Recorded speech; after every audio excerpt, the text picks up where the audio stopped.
Unless you talk to a player and get the right, what he said, get the right context, who he said it to, when he said it, all of that kind of stuff, you are just guessing.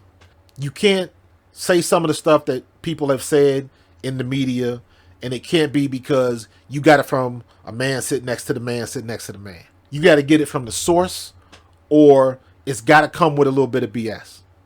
Period. But most of it is usually painting a situation, a player, or a coach in a bad light. And honestly, AJ has nothing to do with that. I hate when they say that's not the way it should be. That's their business model. That's what radio stations do. That's what sports talk radio does. That's how they make their money. And now they got to compete with the online component, YouTube, Twitter, Twitch, streaming, all of that kind of stuff. So they got to step up their game. And like I said before, it seems like everybody wants to watch the train wreck. They want to take the most salacious and outlandish and crazy stuff.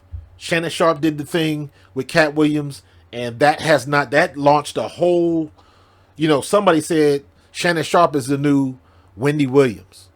And I was like, that's kind of harsh. But when you think about it, now every week somebody's trying to create some drama with Shannon Sharp because everybody's watching Shannon Sharp. So it to me, the logic is I'm going to get on Shannon Sharp and I'm going to get on that show one way or another. Look at the situation that just happened with Mike Epps. They was beefing.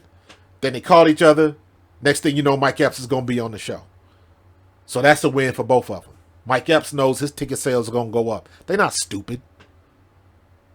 Now, this clip right here. I forget what the guy's name is that was with Ike. He was asking what went wrong at the end of the season.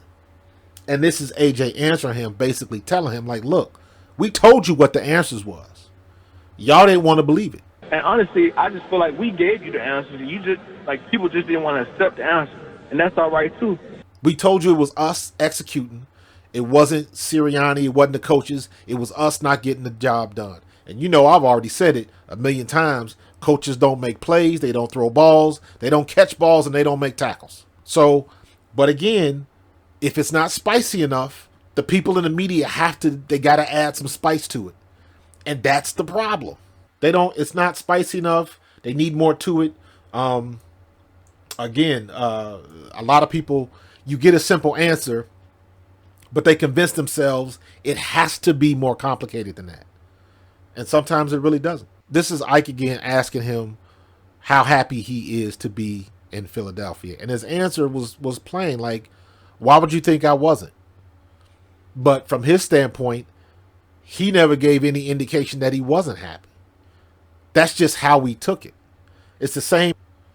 But from his standpoint, he never gave any indication that he wasn't happy. That's just how we took it. It's the same as when you with a friend, significant other, and you say something and they take it the wrong way because they don't like how you said it. It was the presentation.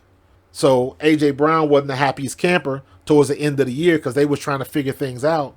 The reporters will ask a question, get an answer, like, nah, it's got to be more to it than that. Well, sometimes it doesn't. They making it up. They got to fill in the gaps. There's got to be a reason why AJ Brown's not talking to the media. There's got to be a reason that there was a little testy communication on the sideline. There's got to be a reason for that.